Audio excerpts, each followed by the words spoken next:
This is Jordan's Cocktail Hour, and I'm your host, Jordan Sol. This is a podcast for, about, and by LGBT asylum seekers and refugees in the Netherlands, made by COCLimburg. COC is our national LGBT rights organization, and Cocktail is the name of our project for this very special group of newcomers, who I like to refer to as family. However, anyone else is welcome to join us. So, welcome family to our very first podcast. On today's episode, my guest hosts will be Tim and Jermaine, and our guests will be Sandro Corticas of LGBT Asylum Support, Dre and Otis with their story, and Sheeba about her music and special journey. So, all right, let's do this. Okay, so we're getting started.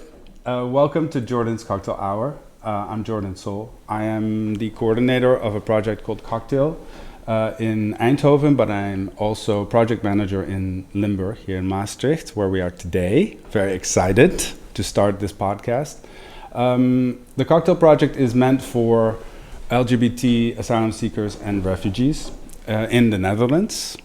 And for the last few years, we've had lots of meetings and events that were really successful. But because of Corona, we had to stop. So the idea is that we're going to start a podcast. And I'm really excited to start. And I'm really excited that you guys are here. These are my co-hosts. And Jermaine, why don't you start by introducing yourself? Woohoo! Hello everybody, my name is Jermaine. My surname is a bit hard to pronounce. Ndlovu. I'm from Zimbabwe. My surname literally means elephant. Oh, I never knew that. Directly. And Tim?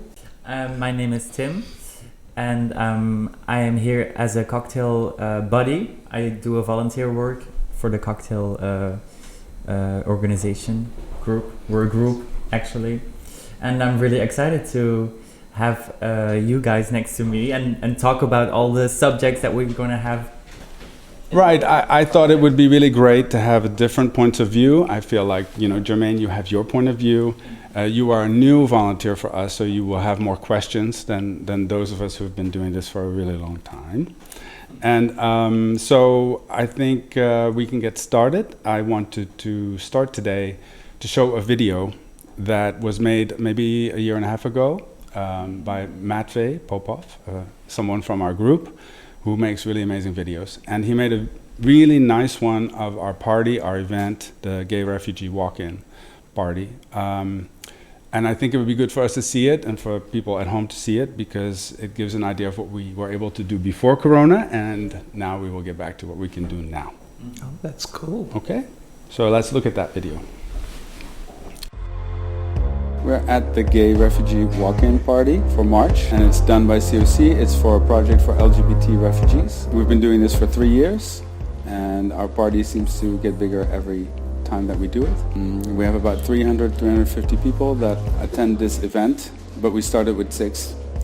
And today we are really excited that we have that many people in our group. Basically, it's set up for us to have a safe environment for LGBT refugees and asylum seekers to meet each other in this country. Also to meet other people from other organizations or groups within the Netherlands, so they can get to know what gay life is like in our country. And we have everything from friendships to love connections to a safe place to be who you are and to be yourself. And that's probably the most important thing. Give it to me.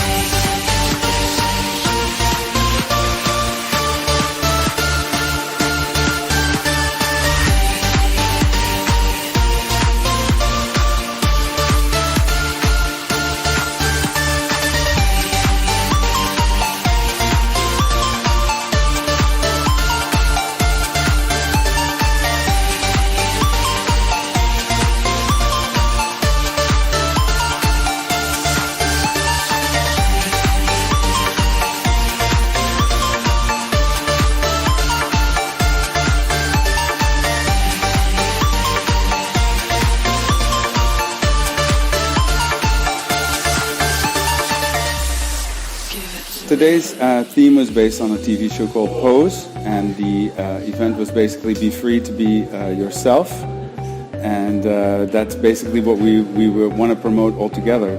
People come from different countries, and they have been repressed to be free, and we want them to feel here in the Netherlands that they can be who they are. And it takes some time to adjust to that because I know it's difficult. But here, really, truly, you can be free. And that's what we want people to really understand. What I really would like is for the party to expand and to extend every time that we have it. And so the next party will be in May because we have it every other month. And I don't know yet what will be the theme, but generally we try to make the theme something educational, something for this group to expand their horizons. I'm super excited about this party today. I am really glad it was a success, and I hope we can do this many, many, many times over because this group is so important to me. And so, I hope to see you all again.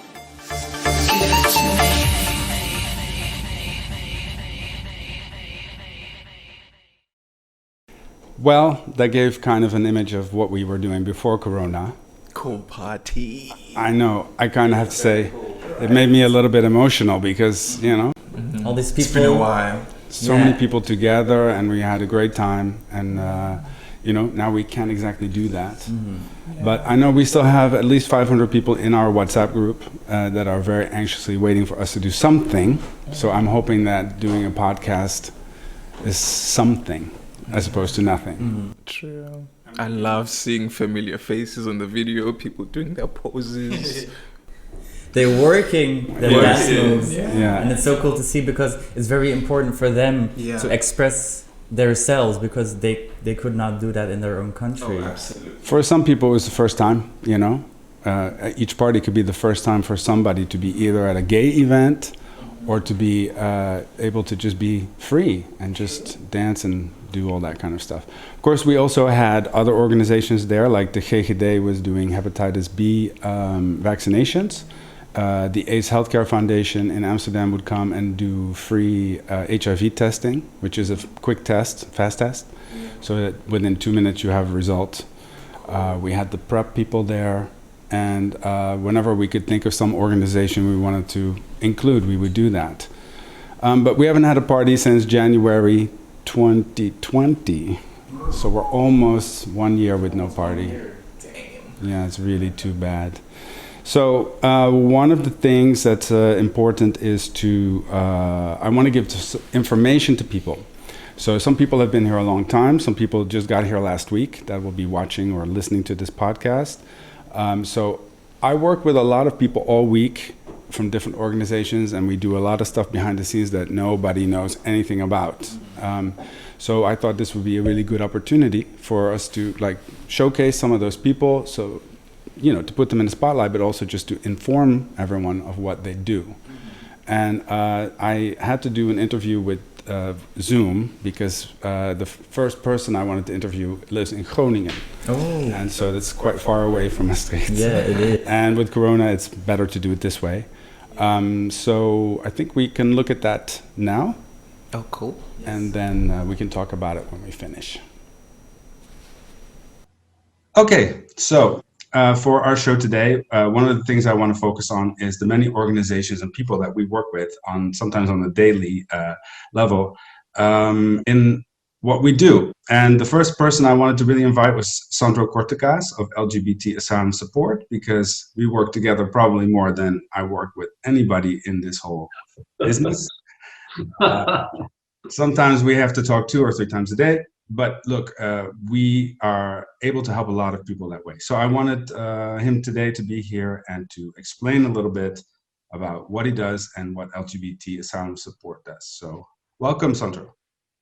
Thank you. Okay, what are we doing? LGBT Asylum Support is a critical NGO in the Netherlands. We are now working 5 years. And at the moment, we support around 250, 300 LGBT refugees a year, which is a lot. And we do this, in fact, on 2 levels. We support them in their procedure at housing. So if there are problems with the COA, etc., we are there. The other part is that we want to have that all LGBT refugees get a fair process in their asylum procedure. So that's also where we help them, but we also make steps towards changing systems. That makes also our organization a little bit different than other ones because we make reports. We talk to the junior minister responsible for things like the procedure for asylum. And that makes us activists. That's a little bit in general what we do. I wanted to also ask you, how is your organization funded? Are you doing this? Are you getting paid for it? How does it work? We get funded by gifts mostly. We once had we were being subsidized by Oranje Fonds, that's funding in the Netherlands. But besides this, we get gifts. And last year, for example, our national dance theater, they danced for us one night, and all the efforts went to our organization. It means that for this year, we would use this also for Pride in Amsterdam, because we were going to have a boat together with the UNHCR. But due to Corona, no Pride, but we use this for making our own tour. So this summer we went to several AZC's during the week that there was Pride in Amsterdam, and we went to the LGBT refugees in their AZC's. This is how we get funded, and I'm doing this all on volunteer basis. 5 years long, I'm working between 10 and 12 hours a day.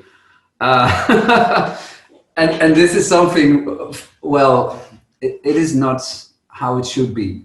Because I started with this group as an idea like, okay, let's see where we can help. And it started like half day, then it became 1 day, then it became 2 days, and then it took over.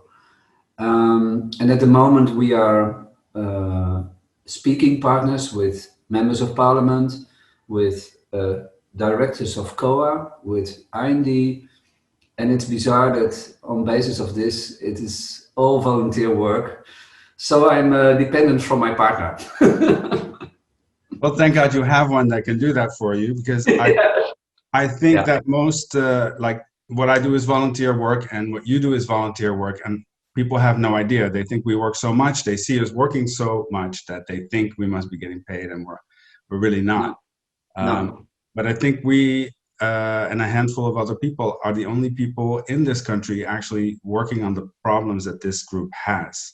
So what do you find to be the biggest challenge in doing this work?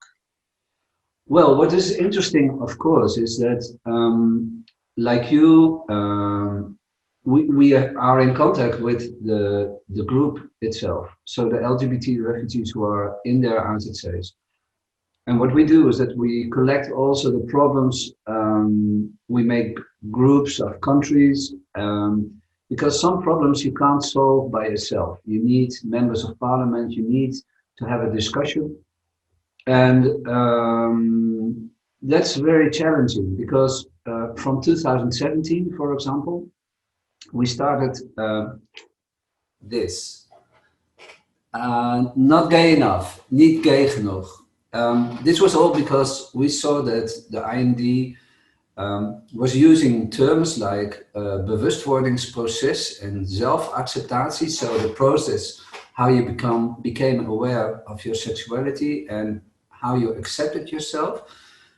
And we found out that this is totally from a Western perspective of coming out. And if you come from countries where you are not allowed to express yourself in your sexuality, this is a totally wrong way of asking. And so what we saw is that many refugees who were absolutely LGBT, they were being denied by the IND. And the challenge for us was like, okay, are we able to change the work instruction? Because the work instruction is the document which is underneath all interviews. And the IND is using this instruction, so all the interviews have to be sort of the same.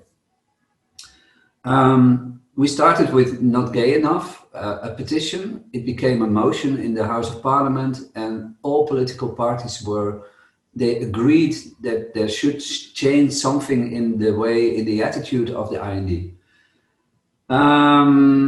And this is a challenge to see if you can change this. In the beginning, the IND said that they were going to change this, but finally now we see, and well, next week again a letter will go to the junior minister about this.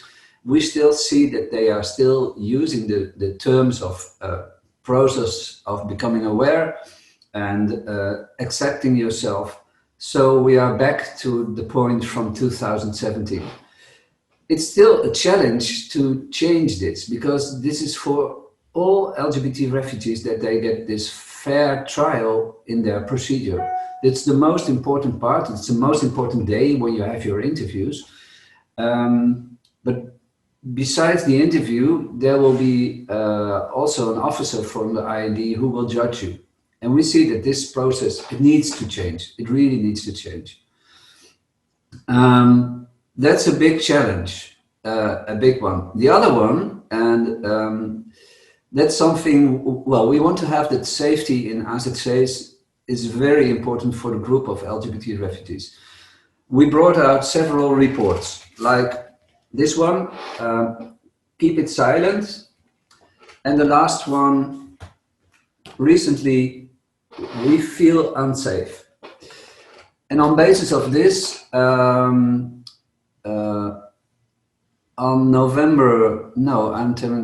December 1, there was a motion in the House of Parliament, because with this kind of reports, we can convince members of Parliament what's going on. So we collect many problems, but we also come to solutions how to solve them. And this week, a motion in the House of Parliament was unanimous, agreed by all political parties that this needs to change. And this is a wonderful result.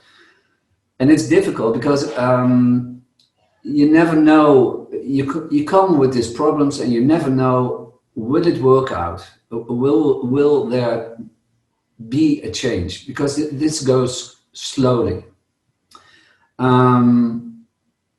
But we managed. And now it's up to the COA that in 2 months they need to make plans to get AZC's as a more safer place for LGBT refugees. Yeah. Yes, so your work is never done, basically. That's kind of what I think it's also I work all days. Yes, and I think it's important to say that for the people who don't know, an AZC is the place where they house refugees and asylum seekers, and COA is the organization that is in charge of that. I think also a big challenge, if I have to speak for myself, and I think that you and I have this a lot, what I find difficult is that sometimes working together with other organizations that are in this field is a big challenge as well, because it seems everybody is their own island. And not a lot of people want to share information or work together. And I think you know for sure what that's about. Why do you think that is? It is very important. What we see, because I'm working from Groningen, so in the north, and before Corona, every 2 weeks I was present in Ter Apel. In Ter Apel, for example, there is an LGBT unit. It's one of the things we achieved already with the COA. There is an LGBT unit for only LGBT refugees. So within a group, they feel more safe. What is happening is that most refugees, they apply at Ter Apel. So we get in contact very early. And what happens mostly is that from there, they will get a transfer to the south, to AZC Budel. And then the panic starts because they find themselves between only straight people. And at that moment, networks are very important. That from that moment on, you can say to the refugee, okay, wait, there is a network. We are part of a network and I will get you in contact with the network. And this is how we support. And this network is very, very important. Yeah. Yes, but the network is established by many different other organizations as well. So my point was that some of them don't like to work together. If you talk about COC, and then there's sometimes friction between you and COC, or there's an other organization. Why do you think it's so difficult with these organizations for us all to work together? Because you and I manage it fine. I don't know why there should be any problems. Yeah, well, we work together with several COC cocktail projects, and it is good if you can reach out, and especially if there are problems, that you can discuss the problems between organizations, because we are all there to help LGBTI refugees. I think the way we are working is also, there is a compare, of course, with the bigger office from COC. They also have a political lobby. And I think sometimes, well, there should be more, we should cooperate more. That's really my point. And now with this motion in the House of Parliament, we need to. What happened with the whole issue about the IND and the work instruction, that's something that the COC Netherlands was doing on themselves. But there should have been also a collaboration in this. That will be the next step. So no, it never ends, it never stops, this kind of work. But working together makes it strong. And I think for the LGBT refugee who is in problems or need to have information, it doesn't matter which organization they are in contact. They want to have help. They want to get support, and they want people you can trust. That's very important. Exactly. That's exactly what I believe in. I think that is something we need to work on a lot, is to try to get us all to work together more, because it's the same group. They're constantly traveling all around the country and being placed in different as it says, and so it's all the same people that we're dealing with. So I hope there's some fresh blood, let's say, in the COC Netherlands this year, as I see, and I hope that maybe we can, talk more and communicate more together, as well as with the cocktail groups within the Netherlands, because they're also all their own islands, and I would like to see some changes there. But anyway, I think we're at our time, a lot of time. So I want to thank you a lot, and I'm going to try to bring you back maybe weekly on our podcast to update us on whatever is the latest news. And there's always something. So I'm sure. One of the things still is there, and this will be our next report. Hear us. Okay. Because this is about the IND task force, and this report will go out next week. So we want to have changes also in this, and it will be a report in which also all LGBT refugees can be part of, with making a photo, with this one, a selfie and a hashtag. Great. Yeah. You're always thinking of new ways to get your point across. We like that. Yes.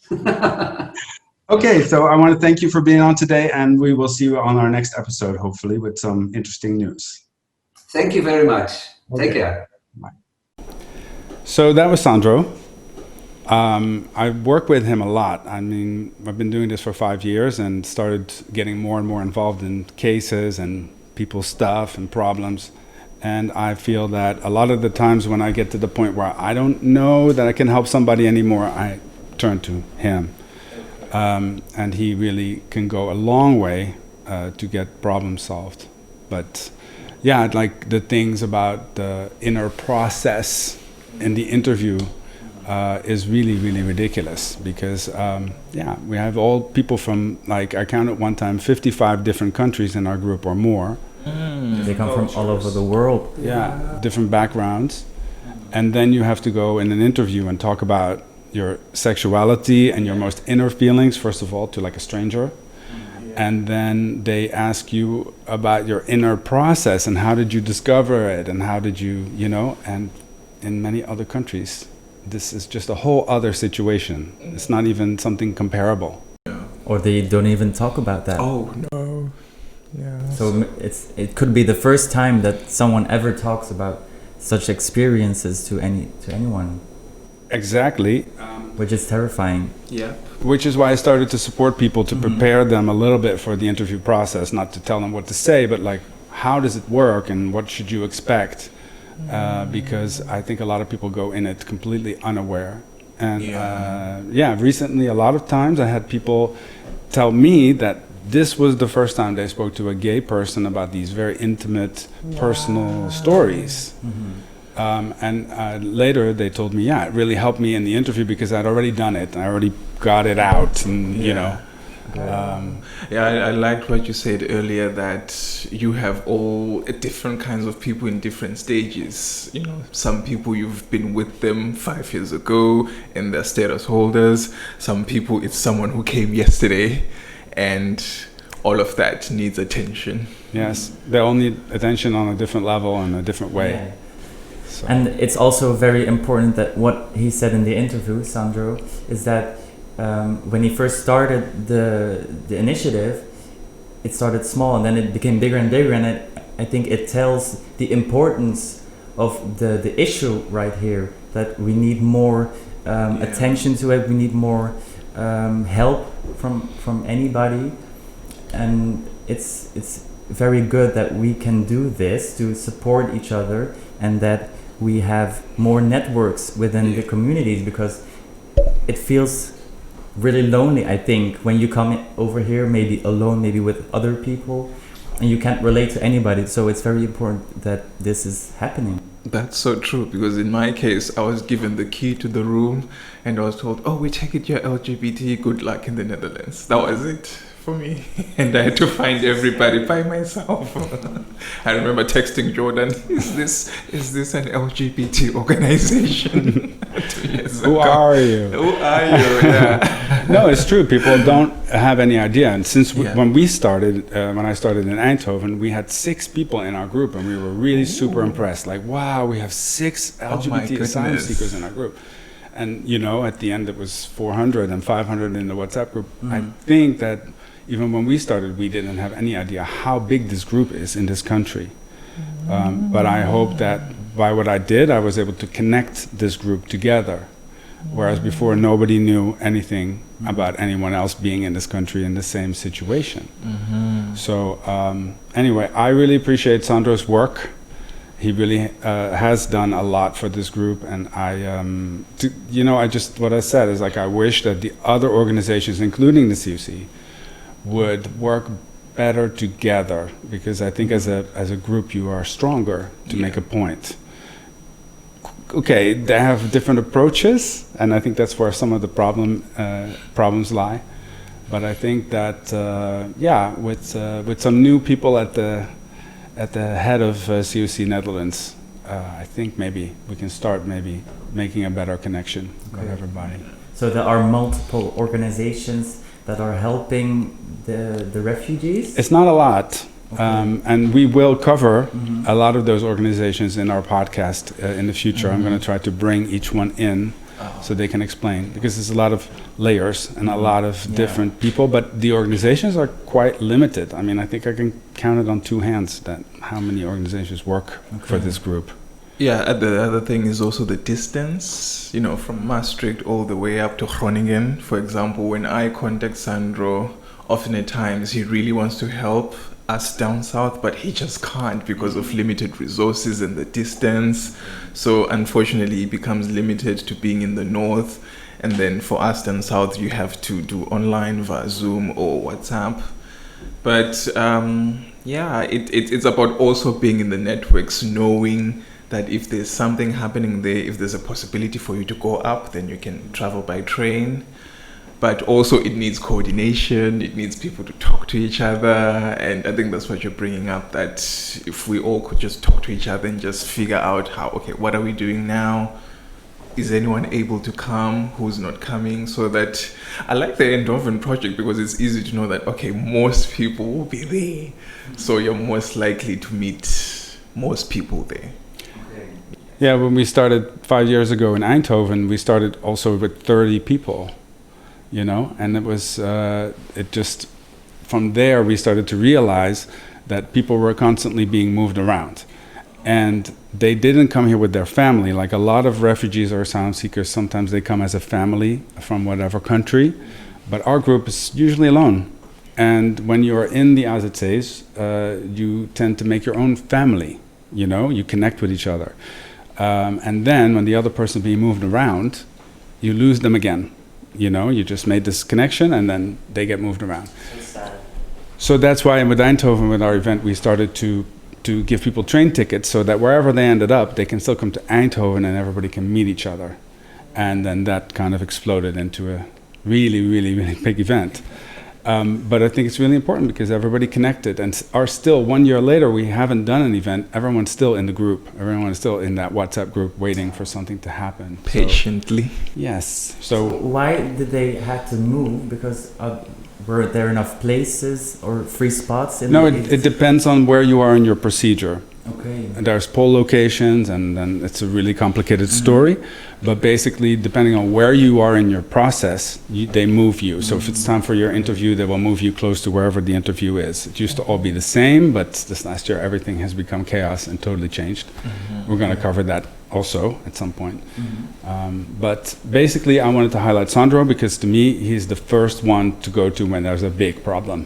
And he will find a way to solve it. Good. So, all right, so let's go to our next segment. Okay, so for today we have brought on Dre. Yes, I'd like to begin by saying it is indeed a pleasure to be here. Thank you for the invitation, Jordan. And it's going to be a nice opportunity to share some information. I hope that my information is able to help someone else. That's good. Okay.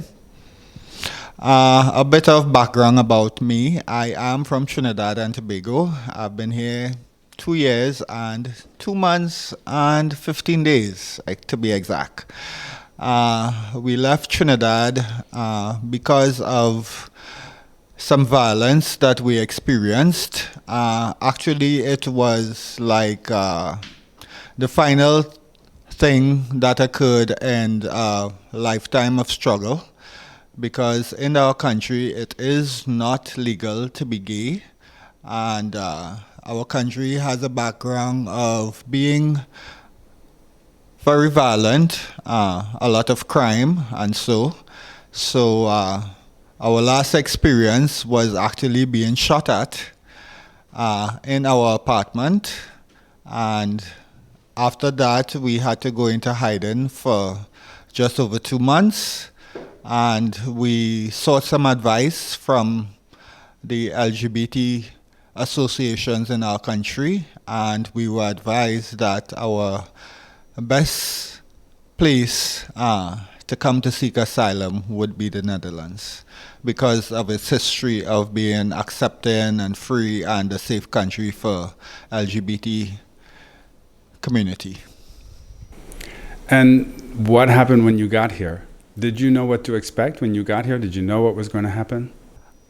We had a little idea because we went onto the internet and we tried to get as much information as possible because, of course, it was a scary experience, you know, traveling to Europe for the first time and coming through the airport. We had to take 3 flights to get here. It took us about 24 hours to get here from South America. And we came through the airport and we had a very long wait with immigration because we were told that that day was extremely busy with persons coming to the airport at Schiphol to seek asylum. And we went into the station at Schiphol Airport and we were interviewed. And then we were taken to the detention center in Schiphol itself. Which is kind of like a jail, no? Yes, my first prison experience. In the Netherlands. Yes, in the Netherlands. But we were treated well. We had a comfortable room for ourselves, and the personnel working there tried to make us feel as comfortable as possible. I remember waking up the very next morning, and we had a little medical procedure to go through, and a nurse came to me, and it took her 10 minutes before she could get a pulse. She was wondering what was wrong with me. Why am I not getting a pulse? Are you alive? But we spent 9 days at Schiphol. We had our first small interview. We met with Vivienne, we met with our lawyer, and on the 9th day we were told that we were going to be transferred out and we would have to come back to Schiphol to get our procedures completed. Right. And then you were transferred eventually. Yes, we were transferred, and that was also quite funny because it was quite a long trip. We were transferred to Viet camp, and it took hours. We were wondering if we were being smuggled out to another country or something. Yeah, and the driver of the taxi that took us down, he just wasn't saying anything to us. So we were just looking out the window, looking at the scenery and so on, wondering, oh my gosh, where are we going? It must be so weird to be like in another country from, so different from your own country. Yes, it was already getting a bit cold. So that was the first thing we noticed. No warm sunshine, but it was okay. Bit of an adjustment. Yes. Okay, but now we are quite some time later. We were here, how long, 2 years, something? Yeah, right. 2 years, 2 months, and 15 days. And you and Otis are together for how long? Because, like in gay years. 22 years. Oh, okay. Yeah, in gay years, that's like golden anniversary. Yep. But your case, without, going into too much personal detail, but it's not, you still didn't get your status at this point. Yeah, that part of it went, it wasn't what we expected because we went through our interviews. We had a total of 4 interviews. Our third and what was supposed to be our final interview. That day we left Viet in December. It was quite cold in the middle of winter, and there were problems with the train, so everyone arrived late. IND, our interpreters, everyone arrived late, so we had to go back a 4th time to complete that interview. So we went through our interviews. We were happy for it to be over, and then we spent the weekend at a friend's place in Amsterdam to see the city. So a little chill time to relax and stuff. It snowed that day when we went to Amsterdam, and then the long wait began. We waited for 6 months, and we got an intent to negative letter. Right, like to explain, the IND sometimes or usually sends a letter before they make the decision to say they're going to give you a positive or a negative decision. Which gives you some opportunity with your lawyer to try to fight the points that they mention to give you a negative decision. So then we were invited by our lawyer. We went to his office, and we spent a few hours going through what the IND had said and stuff, and we made corrections and stuff like that. But recently we found out that the corrections weren't thorough. When we went to court, we realized that certain things that were left said were actually things that we did not say. So at this late point of the procedure, that worked to our disadvantage. Because when we were being asked questions in court and stuff, what we were hearing wasn't exactly what we communicated to the IND. Also, we found out that our case was separated. That we had no idea about. And when you say separated, you mean you and Otis, the cases were separate, even though you are a couple? Yes, even though we came together, even though we applied together, the case was separated. So we sent the lawyer email asking him why, and he indicated that maybe it was a clerical error, maybe this, maybe that. He wasn't quite sure. So we spent the next couple of months trying to find out why is our case separated. Why are we now having to go to court separately, even though we had one interview, even though at the camp we were considered a couple? Everything from core side of things indicated that we were considered a couple. We always shared a room with no one else and stuff like that. So we now had 2 separate court dates. My court date was in December of 2019. And I went in. I found out in January that I had gotten a negative from that court proceeding. And I found out that by receiving a letter from DTMV for an appointment. So I went to my case manager at the camp, and she confirmed that yes, I had gotten a negative at the court.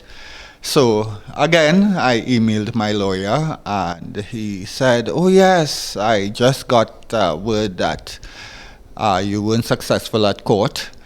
Then we had 2 months of dealing with DTMV, which was very, very stressful. Maybe you want to explain what is DTMV? DTMV is the branch of IND that deals with repatriation back to your country. So basically you found out you got a negative from the organization that's there to send you back to your country. Yes. So I had 2 appointments with them, and they told me I had 28 days before I would be repatriated back to Trinidad and Tobago. So that was a really stressful time. Couldn't sleep, couldn't eat, couldn't function properly because you come to a country applying for asylum as a couple, and then you're told, okay, you have to go back, the other one has to stay. So it was very confusing.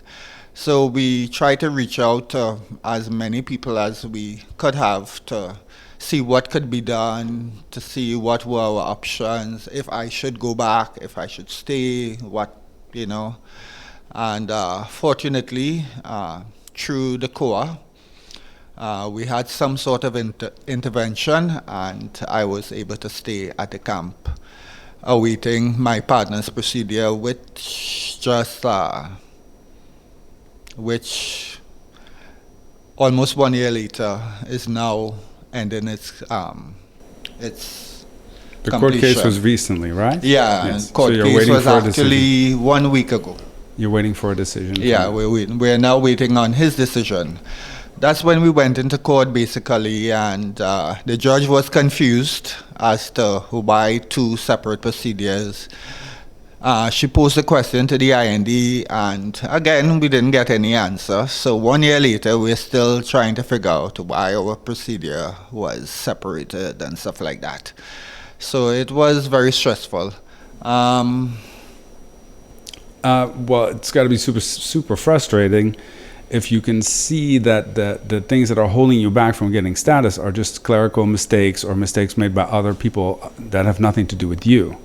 And your whole case is based on those answers. Yes, exactly. Because also at court, we were told a lot of stuff that, as I said, we did not communicate to the IND.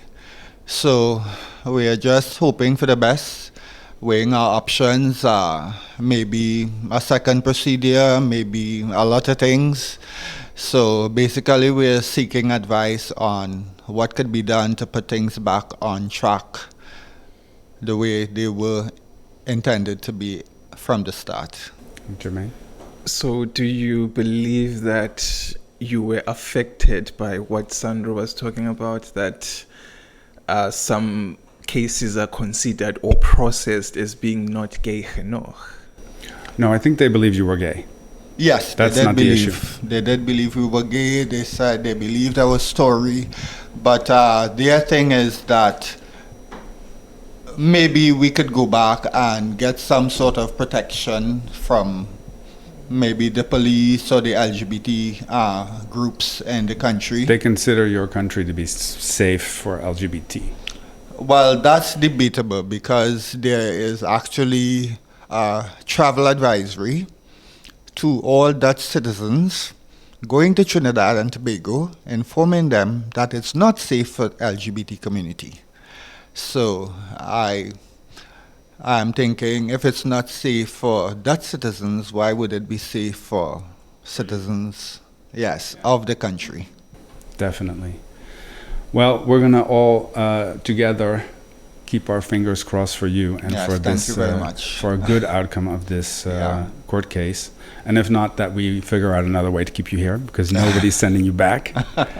I really want to thank you for telling your story and letting us know. And who knows, maybe someone listening or watching has some great advice. Yes, You know? we are open to advice because that's one of the most difficult parts of the entire process. Getting advice is very, very difficult. Very difficult. Even from lawyers, even from, it's like fighting a battle to get someone to listen to you. It's very, very difficult thing to have to experience. Well, again, we're going to really pray for you, and we hope that this works out. And we'll ask you to come back later at some point and explain what ended up happening. Yes. All Hopefully it's good news. Yes, that's what we're going to go for. Good news. Yeah. All right, Dre. Thank you so much. Thank you. It was a pleasure being here. Okay. There are so many stories, and I hope that with this podcast that we can bring them to life and really show people what's going on in this country, because I think that, first of all, a lot of Dutch people, sometimes when I mention LGBT asylum seekers, they don't even know it exists. They're like, what? I don't know anything about this. I think people have a very preconceived notion about what a refugee or an asylum seeker should be or is. And I can most definitely say that it's not usually right, whatever their idea is about it. And that this particular group is so varied from so many countries and so many different stories that are heartbreaking often and really, really sad. But what to me is the worst part about it is that it just starts when they get here, because then we have to go through this whole process.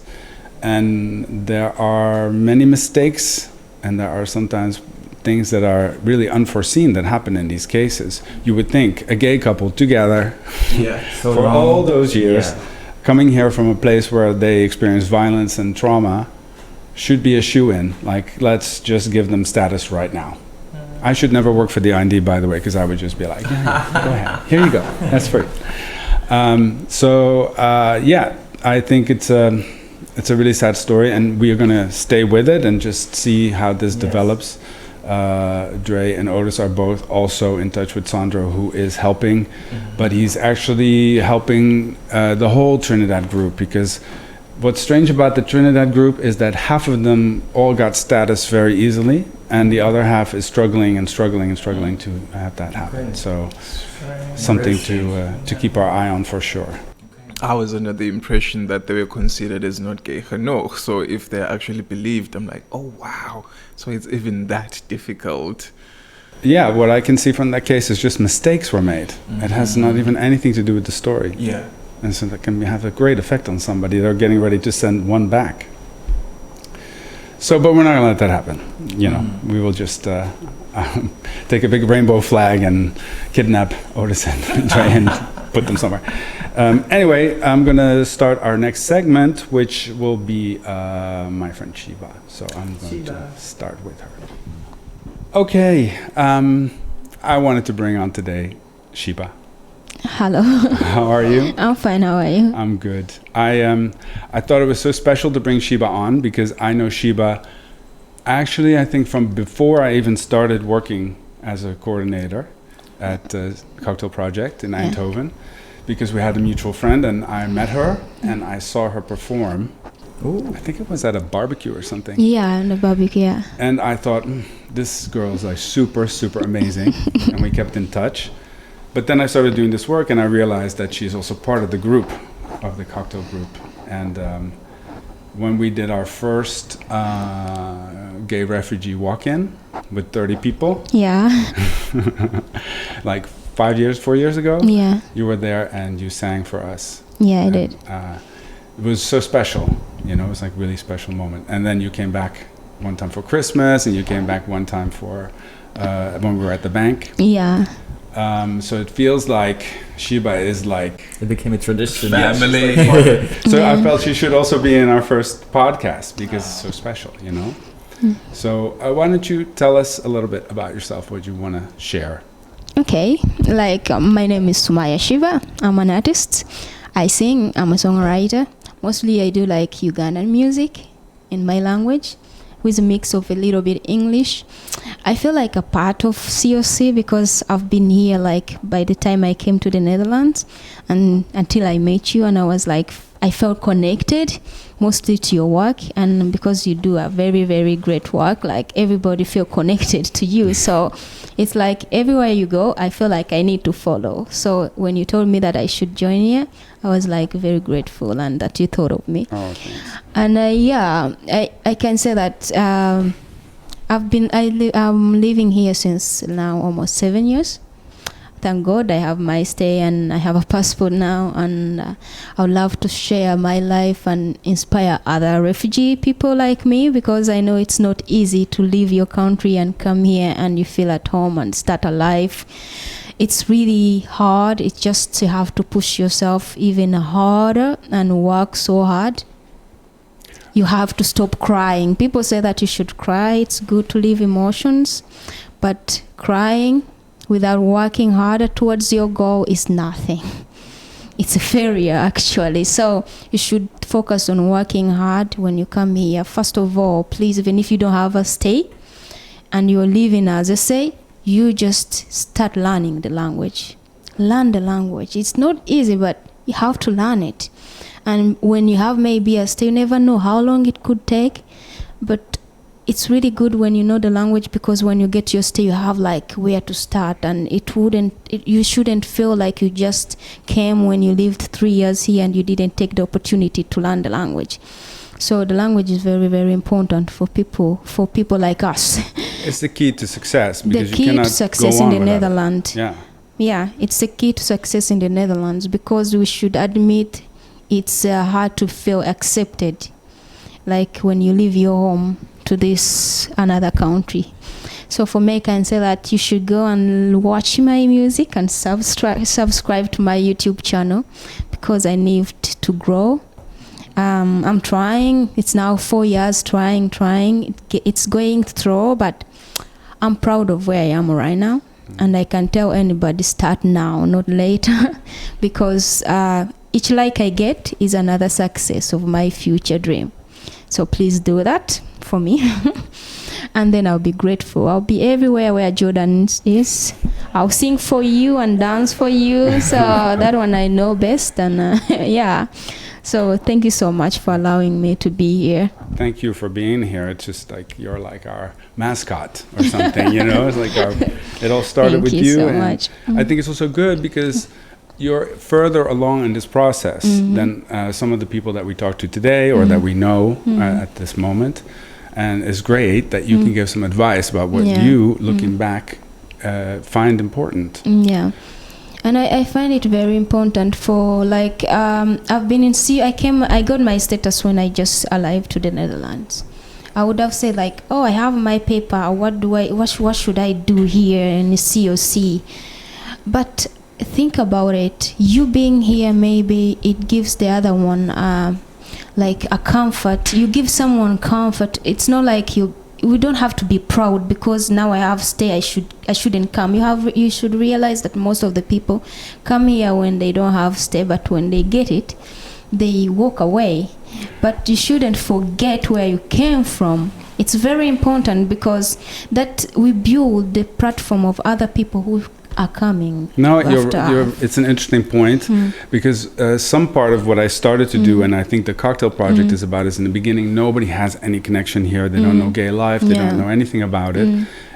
So that I felt it's our responsibility to kind of put them on the right track and the right road and show them the way. I don't have a problem so much when people disappear because I feel like, okay, we did our job. Like they found their way here. But it's really surprised me how many of you have stayed with this project, even when they had their status and they have their life together, they know, and they still come back. Which I think is really also really great. Yeah, for me, I find it this way, like if I stay, someone who is new to the Netherlands and maybe someone Ugandan, they can relate to me and we can talk, create connection with each other, like to help them feel like they are not alone. Those kind of stuff. We shouldn't like disappear. Okay, you should go and do your thing, because when you stay, it's like your life changes. You have a lot of things to do. You have to work. You have to study. Okay, things changes, but sometimes you should come back and say hello to the new people. It's and like a full circle moment. Yeah. You know? For me, it feels like home. It feels like I belong, you know? When every time I come to COC, I feel like I'm myself. I shouldn't hide. I shouldn't be ashamed.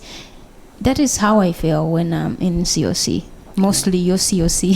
To be honest. That was my point. So that's a good thing. I'm glad. Yeah. So, yeah. But, well, I think it's really great that you're here today. I really appreciate that so much. And I don't know if you are willing to do it, but maybe would you sing something for us? Yeah, I can sing a song. Should I sing my own song or I sing a cover? Whatever you feel comfortable with, that you can sing without any kind of... Okay, I will sing I will promote my own song. Of course, that's what we're doing. My first song was Tanalabwa. It's a Ugandan song and it's Luganda, but music is music, you know. Gwenina tanala ewalala yamanyo mukwano mubanji yonansanira yamanyo mukwano no gwenina tanala ewalala yamanyo mukwano mubanji yonansanira yamanyo mukwano no. She got the lips, she got the style, she got the smile, the way you move swing like a butterfly. Penzi wanaitwa nani? Baby, I've been looking for you everywhere. Yeah, that is a small part of Tanalabwa. Thank you. Thank you so much. I just wanted everybody who doesn't know you to hear you sing, because I don't know why, but I always get like goosebumps and stuff when you sing. It's really... Thank you. We Thank always you so feel much. you. Yeah. So. Thank you, and you always give me opportunities. I love that. I love people who push other people for better. Yes. Thank you. So thank you for coming today. Thanks so much. And we will also try to bring Sheeba back sometime. Thanks so promote your much. stuff. Thank you. I appreciate it. So that was Sheeba, which Lovely voice. So talented. And such a, beautiful person inside and out. And I think it was a great way to start this first episode because, like I explained, she's been like our mascot and like there from the beginning. And anyway, what did you guys think of today's episode? I think it's good that we did a multiple kind of subjects. We have someone who is still waiting on their status, someone that is already has received a status, and I think it's important that we share these stories and give them a place where they can express themselves, and for other people also to know how the community works and that there is a place where they can go to. I think that is the most important for me. I totally agree. Representation is so important. Especially with this, it's a podcast. It's on YouTube. It's a media platform. We want to be seen. We want to be heard. As Sandro said, hear us. LGBT people, we've been hiding for years and years, if not thousands of years. And shaming. The shame. The shame is I think shame is it's real. always the problem. The shame is real.